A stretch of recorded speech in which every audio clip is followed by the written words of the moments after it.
Hello everyone, welcome back to my channel Madhavi Telugu అమ్మాయి. So నా previous vlog చూసినట్టయితే మీ అందరికీ తెలుస్తుంది, నేనైతే ఆస్ట్రేలియా వచ్చేసాను. సో నైట్ చాలా లేట్ అయింది, ఆల్మోస్ట్ 11-12 అలా అయింది పడుకునేసరికి, ఇండియాకి కాల్స్ అన్నీ చేసుకుని. సో ఈరోజు కొన్ని ఇంపార్టెంట్ వర్క్స్ ఉన్నాయన్నమాట, లైక్ సిమ్ కార్డ్ తీసుకోవడం, బ్యాంక్ అకౌంట్ చేసుకోవడం, ఇవన్నీ. సో ఎన్ని వరకు చేయగలుగుతానో చూద్దాం. అండ్ ఆల్సో ఇంట్లో కొన్ని గ్రాసరీస్ కావాలి, సో అవి కూడా పర్చేస్ చేయాలి. సో చూద్దాం ఎన్ని పనులు అవుతాయో. సో మిమ్మల్ని కూడా నాతో పాటు అలాగే తీసుకెళ్తాను. అండ్ ఇంకొక విషయం ఏంటంటే, ఆస్ట్రేలియాలో రావడం, ఒక ఫారిన్ కంట్రీలో ఉండడం నాకు ఆల్ న్యూ ఎక్స్పీరియన్సెస్. సో నా ఎక్స్పీరియన్సెస్ అన్నీ నేను మీతో షేర్ చేసుకోవడానికి ట్రై చేస్తాను. నా వరకు ఎంత అవుతుందో నేను అంతా చూపించడానికి ట్రై చేస్తాను. అండ్ ఆల్సో ఇంకోటి ఏంటంటే, నాకేం డిఫరెన్సెస్ కనిపిస్తాయి ఇండియాలో అండ్ ఆస్ట్రేలియాలో, బేసిక్ డిఫరెన్సెస్. లైక్ నాకు చూసిన ఏమంటే, అబ్బా ఇండియాలో ఇలా ఉండేది కదా కానీ ఇక్కడ ఇలా ఉంది కదా అనేటివన్నీ నేను చూపిస్తాను. అండ్ మీకేం క్వశ్చన్స్ ఉన్నా మీరు నన్ను అడగవచ్చు, నేను మీ కామెంట్స్ అన్నిటికీ రిప్లై ఇస్తాను. సో ఈరోజు మన బ్లాగ్ అయితే grocery shopping and bank account చేసుకోవడం, సిమ్ కార్డ్ తీసుకోవాలి, సో అవన్నీ చూసేద్దాం. Let's get in to the video. So మేము ఇంకా అలా ఇండియన్ స్టోర్కి అయితే స్టార్ట్ అయిపోయాం. సో ఫస్ట్ ఇండియన్ స్టోర్కి వెళ్ళి కావాల్సిన బేసిక్ గ్రాసరీస్ తీసుకుందాం అనుకున్నాం. సో ఇంట్లో ఏవి లేవన్నమాట, సో అన్నీ తెచ్చుకుంటేనే వీ కెన్ కుక్ అనమాట. సో ఫస్ట్ లిట్కామ్ షాపింగ్ సెంటర్కి వెళ్దాం అనుకున్నా. అది ఆల్మోస్ట్ ఒక 30 minutes డ్రైవ్ ఉండే మా ఇంటి దగ్గర నుంచి. అండ్ ఆ రోజు క్లైమేట్ కూడా చాలా వేడిగా ఉండే. సో ఇంకా చాలా వేడిగా ఉందని మేమైతే మధ్యలో ఆపి రాస్బెర్రీ డ్రింక్స్, ఇది క్రష్డ్ ఐస్ అనమాట, సో అలా డ్రింక్స్ తీసుకున్నాం. మా హస్బెండ్ రాస్బెర్రీ అనుకుంటా, అండ్ నేను పైనాపిల్ ఫ్లేవర్ తీసుకున్నా. సో ఇంకా అలా తీసుకొని మేమైతే మళ్ళీ స్టార్ట్ అయిపోయాము. 30-35 minutes పట్టింది. ఆల్మోస్ట్ కొంచెం ట్రాఫిక్ కూడా ఉండే ఆ రోజు. రాస్బెర్రీ ఫ్లేవర్ అయితే నాకు అస్సలు నచ్చలేదు. మా హస్బెండ్ది పైనాపిల్ ఫ్లేవర్ చాలా బాగుంది అనిపించింది. సో నేనైతే నాకు అదే కావాలని తీసుకున్నా. సో మనం అంతే కదా, మనకి ఏది నచ్చితే మనం అదే తీసుకుంటాం. సో ఫస్ట్గా ఇండియన్ స్టోర్కి వెళ్ళాం. ఫస్ట్ మేము ఒక పూజా మందిర్ కావాలనుకున్నాం, సో దానికోసమే చూస్తుండే. కానీ ఇక్కడ చాలా ఎక్స్పెన్సివ్ ఉండే. చిన్న చిన్న పూజా మందిర్స్ ఆల్మోస్ట్ మనకి $500 అట్లా ఉండే. ఇది చూస్తున్నారు కదా, ఇది ఆల్మోస్ట్ $250 ఉండే. సో అందుకని సరేలే వేరే ఎక్కడైనా చూద్దామని తీసుకోలేదు. అండ్ ఫస్ట్గా నేను ఇక్కడ గమనించింది మొత్తం ఫ్రోజన్ ఫుడ్స్ అనమాట. ఉద్ది వడలు, తర్వాత ఇడ్లీస్, ఇవన్నీ కూడా ఫ్రోజన్ ఫుడ్ ఉండే. సో చాలా ఫ్రోజన్ ఫుడ్కి అలవాటు పడతామేమో అనిపించింది చూడంగానే. ఇంకా కొన్ని పూజా ఐటమ్స్ లైక్ దేవుడికి వేసే దీపాల నూనె అండ్ అట్లాంటివి కొన్ని మాత్రం ఇక్కడే తీసుకున్నా. మ్యాక్సిమం నేను ఇండియా నుంచినే తెచ్చుకున్నా. నా ప్రీవియస్ వ్లాగ్ చూస్తే మీకు తెలుస్తుంది కదా, పూజకు కావాల్సిన ఐటమ్స్ అన్నీ నేను ఇండియా నుంచే తెచ్చుకున్నా. జస్ట్ ఆయిల్, కర్పూరం ఇలాంటివి మాత్రం తెచ్చుకోలేదన్నమాట. సో అవి మాత్రమే ఇక్కడ పర్చేస్ చేసుకున్నా. And basic things like Toor dal, urad dal, ఇలా ఇవన్నీ కూడా నేనేమీ తీసుకురాలేదు. సో కాబట్టి అవన్నీ కూడా ఇంకా తీసుకుందామని ఇక్కడికి వచ్చాను. అగర్బత్తీస్ ఇలాంటివి చిన్నవన్నీ. అండ్ ఏదైనా చూస్తున్నా, అలాగే ఇక్కడ చూస్తున్నారు కదా ఫ్లోర్ మిల్ కూడా ఉందన్నమాట. నాకు చాలా కొత్తగా అనిపించింది, అంటే ఇక్కడ కూడా ఇట్లా ఉంటుందని. అంటే మనం తెచ్చి పట్టించుకోవచ్చు అనమాట ఫ్రెష్గా. సో ఇంకా వేరే థింగ్స్ ఉండే, అట్లనే చూస్తూ వెళ్తున్నాం అనమాట. మాకు కావాల్సినవన్నీ మేమైతే షాపింగ్ చేస్తున్నాం. సో మేము ఏమేమి షాపింగ్ చేసామో మీరు కూడా చూసేయండి.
సో ఇంకా అలా కావాల్సినవన్నీ తీసుకున్నామన్నమాట.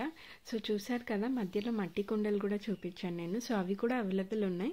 ప్రైస్ కొంచెం ఎక్కువే, కానీ మనకి ఇక్కడ కూడా దొరుకుతాయి అన్నీ. మనం అన్నీ ఇండియా నుంచి తెచ్చుకోవాల్సిన అవసరం లేదనిపించింది నాకు. సో మేము కూడా బాస్మతి రైస్, తర్వాత ఇడ్లీకి నానబెట్టే రైస్ అన్నీ తీసుకున్నాం. సో అన్నీ తీసుకున్న తర్వాత ఇంకా అన్నీ ప్యాక్ చేసేసుకొని నెక్స్ట్ అయితే సెయింట్ క్లార్కి వెళ్దామని అయితే అనుకున్నాం.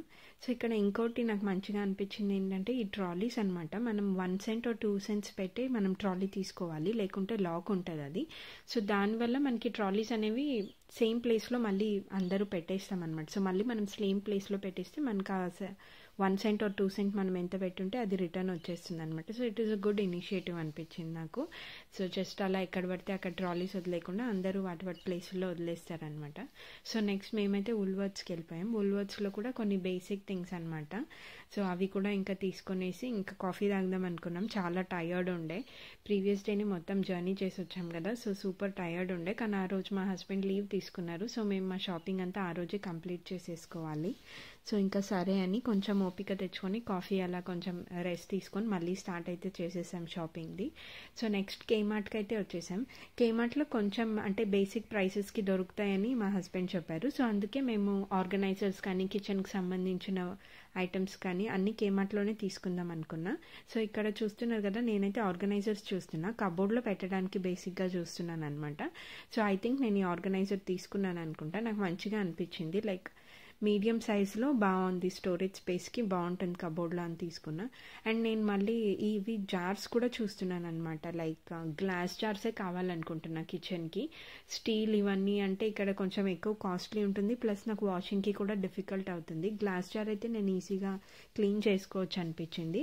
సో నేను అవి కూడా చూస్తున్నా. అండ్ ఇక్కడ డిఫరెంట్ ఆర్గనైజర్స్ ఉన్నాయన్నమాట. లైక్ అది ప్లాస్టిక్ది చూసారు కదా, ఇది లైక్ ఫైబర్ లాంటిది, కింద వేసిన పగలది అనుకుంటా. సో చాలా టైప్స్ ఆఫ్ ఆర్గనైజర్స్ ఉండే, కానీ నేనైతే ఫస్ట్ చూసిందే నాకు నచ్చింది, ఎందుకంటే అది కొంచెం స్పేషియస్ ఉండే. సో నేనైతే అదే తీసుకున్నా. అండ్ ఇంకా వేరే వేరే థింగ్స్ ఏమేమి ఉంటాయా అని మేమైతే ఒక రౌండ్ వేసేస్తున్నాం కేమార్ట్ని. సో మీరు కూడా చూసేయండి.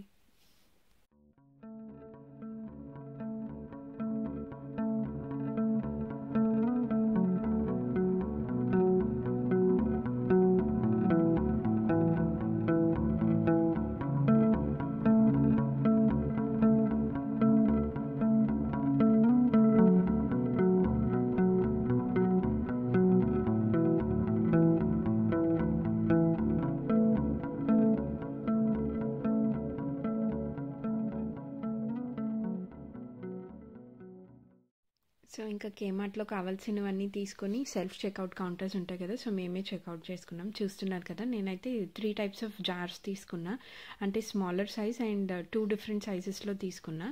సో ఇంకా మళ్ళీ కావాలంటే తీసుకోవచ్చులే అని తీసుకున్నా. మళ్ళీ నేను అఫ్కోర్స్ వెళ్ళి తీసుకున్నా, ఇంకా చాలా జార్స్ కావాల్సి ఉండే నాకు. అండ్ ఎక్కడ చూసినా క్రిస్మస్ వైబ్స్ ఉండే, అండ్ క్రిస్మస్ డెకరేటివ్ ఐటమ్సే ఎక్కువ ఉండే. ఇప్పుడు అంతా క్రిస్మస్ సీజన్ కదా, నేనైతే ఈ వ్లాగ్ లేట్గా పోస్ట్ చేస్తున్నా. అండ్ నెక్స్ట్ వచ్చేసి ఇక్కడ మ్యాంగోస్ చూసాను నేను, అండ్ చాలా పెద్దగా ఉండే అనమాట మ్యాంగోస్. ఇక్కడ వెయిట్ ప్రకారం కాదు, మనకి ఈచ్ మ్యాంగో $2.70 ఉండే. ఇవి కింగ్స్టన్ మ్యాంగోస్ అనుకుంటా. సో చాలా బాగుండే. సో మేము తీసుకున్నాం అనుకుంటా మ్యాంగోస్ కూడా. సో ఇంకా నెక్స్ట్ కర్డ్, తర్వాత మిల్క్, ఇలాంటి బేసిక్ థింగ్స్ తీసుకుందాం అనుకున్నాం. సో నేనైతే కర్డ్ ఒక 2 kgs బకెట్ లాంటివి తీసుకున్నా. అండ్ నెక్స్ట్ పన్నీర్ కూడా తీసుకున్నా. సో ఇంకా అలాగే ఏమేమి కావాలని ఐస్ క్రీమ్, ఇలాంటి బేసిక్ థింగ్స్ అన్నీ కొన్ని మాకు ఏం కావాలో, మిల్క్, ఇలాంటివన్నీ తీసేసుకున్నాం అనమాట. ఇంకా అన్నీ తీసుకొని నెక్స్ట్ అయితే మనం బేసిక్ థింగ్స్, ఆకుకూరలు అండ్ తర్వాత వెజిటబుల్ షాపింగ్కి అయితే వెళ్ళిపోదాం.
సో అలా ఫైనలీ షాపింగ్ అంతా కంప్లీట్ అయితే అయిపోయింది.